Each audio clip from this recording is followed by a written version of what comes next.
19h15 sur France 3, bonsoir et bienvenue si vous nous rejoignez au cœur d'ici Normandie pour votre 19-20 dont voici les titres.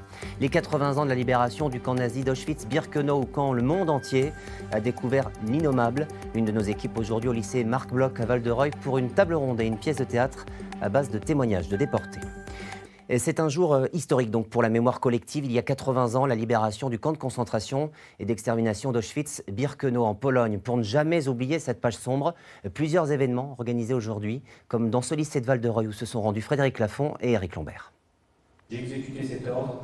Pour sensibiliser les jeunes à ce que fut la Shoah, il faut une part de créativité. Les cours au lycée sont essentiels, mais ils ne suffisent pas toujours. Faire lire des textes tirés des archives permet de mieux comprendre ce que les Juifs et les opposants au régime nazi ont vécu. Je pense que c'est important que nous nous sentions tous concernés, pas seulement les personnes juives ou les personnes qui descendent des victimes, mais que nous prenions tous sur nous en tant que citoyens pour se rappeler et pour s'assurer que ce genre de choses ne se reproduisent pas. C'est franchement triste puisque sans ce devoir de mémoire, on risque de recommettre les erreurs du passé.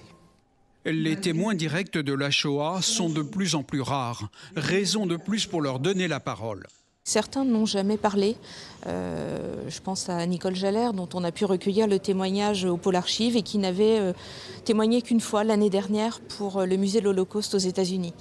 Donc déjà, aller vers les gens qui restent. Ces trois intervenants transmettent ce que fut la Shoah, grâce à la littérature jeunesse, en parlant d'un thème précis, celui des justes, ou en écoutant les paroles des derniers survivants. Ces gens-là me disent, ils n'ont rien compris. En fait, ce qui s'est passé il y a 80 ans, j'espère que ça ne va pas se repasser aujourd'hui, mais vu la montée de l'antisémitisme et ce qui se passe aujourd'hui, ces gens-là sont effarés. Quand j'ai raconté l'histoire du seul juste parmi les nations de Rouen, et j'ai essayé de l'écrire pour qu'elle soit lisible par les plus jeunes, à partir de 10-12 ans, jusqu'aux adultes, parce que c'est important que ces histoires continuent de vivre.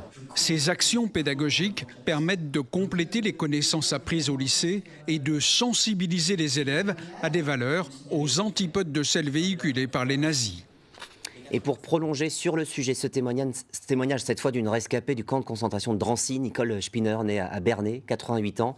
Elle s'est confiée à Mélisande Keinec et s'est retrouvée sur notre site internet.